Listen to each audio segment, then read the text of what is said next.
देखेंगे tense. Tense के बारे में सब कुछ कुछ जानते हो। टेंस का क्या है? काल। टेंस क्या है? काल। अब हम देखेंगे the types of tenses. Types of tenses. देखो, 3 तरह के टेंस होते हैं। पहला क्या होता है, हम यहां तुमको एक फिगर से समझाते हैं।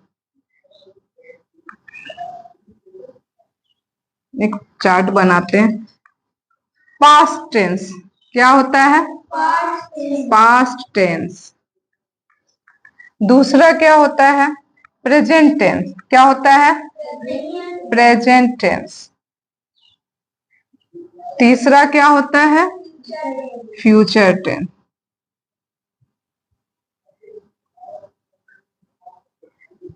देखो, पास्ट मतलब जो बातें हो चुकी हैं। पास्ट मतलब action in the past. Action in the past. Action in the past.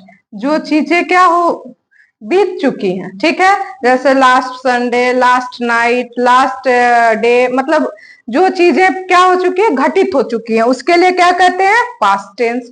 Present tense में क्या होता है? जो अभी चल रहा है। क्या लिखेंगे? Action in the present. Action in the present. Action in the present, जो अभी चल रहा है। ठीक है। फ्यूचर टेंस में क्या लिखेंगे? एक्शन इन द फ्यूचर, जो चीजें भविष्य में क्या होंगी, घटित होंगी, उसको क्या कहते हैं? या जो चीजें हम भविष्य में करेंगे तो उसको क्या कहते हैं? Future tense. देखो समझो, यहां राम खाना खाता है, एकदम सिंपल सेंटेंस। राम खाना खाता है या राम खाता है, सीधा सुनो। राम खाता है, क्या लिखेंगे? राम ईट। राम ईट्स। ठीक है। राम खाया मतलब खाना खा लिया है, तो उसका क्या लिखेंगे? राम एट। राम एट। ईट, एट, ईटेन, ये पार्ट्स होते हैं वर्ब के। ठीक है, तुमको ये बाद में बताएंगे। फ्यूचर में क्या होगा? राम राम खाएगा। Ram will eat. Ram will eat. Ram will eat. तो तीनों चीजें दिखी। पास्ट, जो चीजें क्या हो चुकी हैं, बीत चुकी हैं। हिंदी में इसको क्या कहेंगे? भूतकाल। हिंदी में क्या कहेंगे? भूतकाल। इसको क्या कहेंगे? वर्तमान काल। प्रेजेंट को क्या कहेंगे? वर्तमान काल। और फ्यूचर को क्या कहेंगे? भविष्य काल।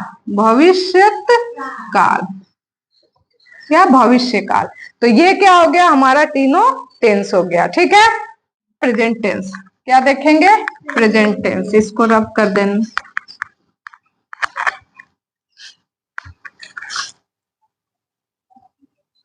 प्रेजेंट टेंस क्या देखेंगे? Present tense. देखो क्या लिखे? Action in the present. क्या होता है? जो वर्तमान में घटनाएं क्या हो रही हैं, हो रही हैं। ठीक। लेकिन अब ये जो इसका पैटर्न है वो सीखो। क्या लगता है तुम्हारे हिसाब से, तुम्हारे क्लास के हिसाब से, subject plus doing words plus object. ठीक है। इतना भी नहीं समझ में आए तो क्या करते हैं कि 2 तरीके का इसका नियम है। पहला हम समझते हैं I, we, you, they. I, we, you, they, सबका अर्थ पता है। और इसके अलावा टू और मोर पर्सन। टू और मोर पर्सन, इसका मतलब क्या हुआ? 2 या 2 से अधिक लोग हो तो क्या लगाते हैं हम? इसके साथ लगाते, इतने जो भी है इसमें से एक रहेगा तो इसके साथ क्या लगाते हैं? Doing words. क्या लगाते हैं? Doing words. अब डूइंग वर्ड्स क्या है? डूइंग वर्ड्स कोई बताएगा कि क्या है? बताओ। डूइंग वर्ड्स हंसना, खेलना, कूदना, खाना, नहाना, जाना, गाना, ये सब क्या है? डूइंग वर्ड्स है। तो डूइंग वर्ड्स जैसे गो, कम, ईट, टीच, लर्न, रीड, ये सो ऑन, ये क्या हो जाता है? हमारा डूइंग वर्ड्स है। समझ में आया? जैसे मैं पढ़ता हूं, क्या बना, मैं पढ़ता हूं या पढ़ती हूं, तो आई रीड, क्या लिखेंगे, आई रीड। हम खाते हैं, वी ईट, ठीक है। तुम सोते हो, यू स्लीप। वे खेलते हैं, दे प्ले। दो, जैसे Ram and Sohan learn learn English, learn English. तो यहां दो है ना, राम एंड सोहन, दो लोग बताए थे।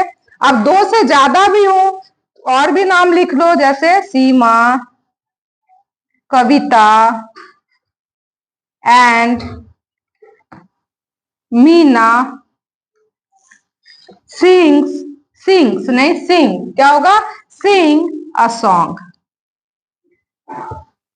तो यहां कुछ नहीं करना है, हमारे डूइंग वर्ड्स को ज्यों का त्यों लिखना है, इसमें कोई चीज ना ऐड करनी है ना कोई चीज इसमें से रिप्लेस करनी है। तो हमारा क्या हो गया, एक नियम ये हो गया, आई वी यू दे टू और more person plus doing words, हो गया। इसका सेकंड देखो,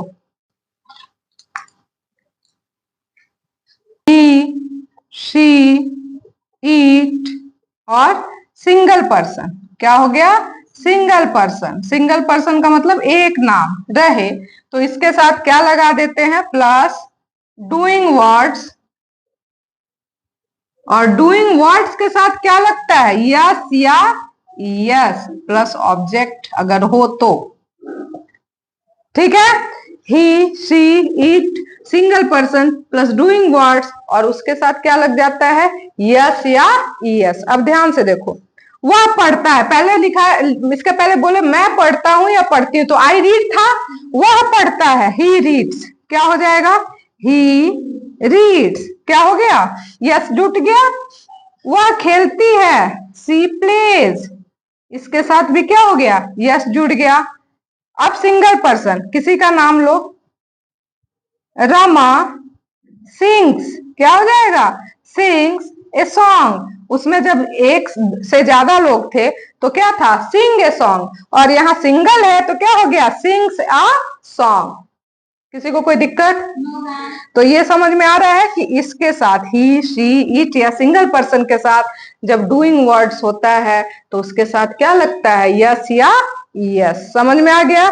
बहुत सा और उदाहरण तुम लोग ले सकते हो कि अच्छा वहां था कि इंग्लिश सीखते हैं, Ram and something, Ram and Ramesh English सीखते हैं, तो Ram and Ramesh learn English. लेकिन अगर यहाँ सिर्फ कहे रमेश इंग्लिश सीखता है तो क्या हो जाएगा, रमेश लर्न्स इंग्लिश।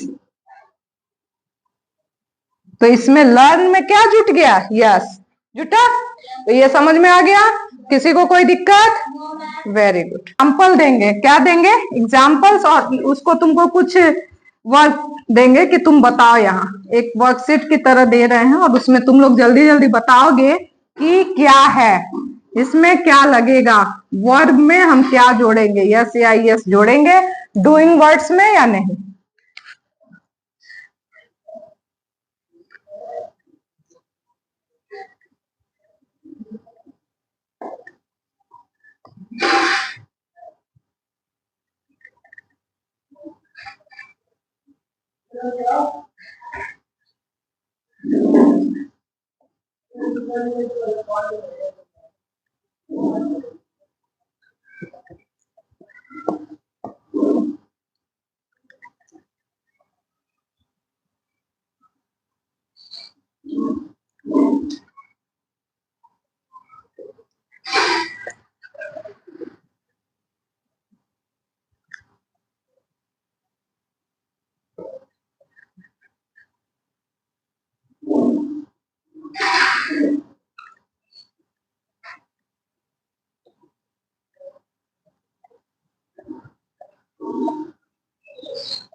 ये कुछ खाली स्थान है और तुमको इसको भरना है। तो यहाँ पर ईट्स होगा या ईट होगा, यहाँ लर्न होगा या लर्न्स होगा, यहाँ गो होगा कि गोज होगा, यहाँ कम होगा कि कम्स होगा, यहाँ राइट होगा या राइट्स होगा,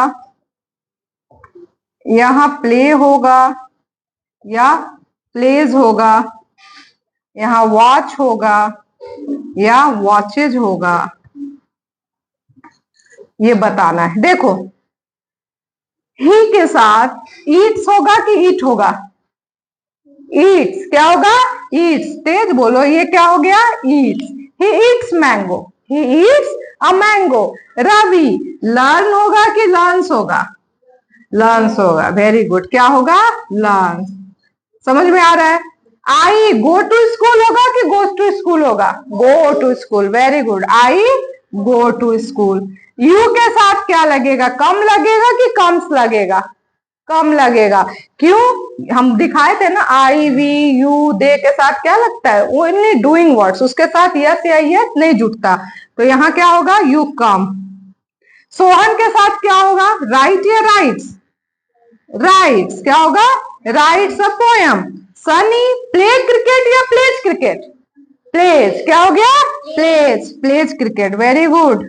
और वी वॉच अ मूवी या watches movie, watch movie, very good. हम पिक्चर देखते हैं, फिल्म देखते हैं, वी वॉच अ मूवी।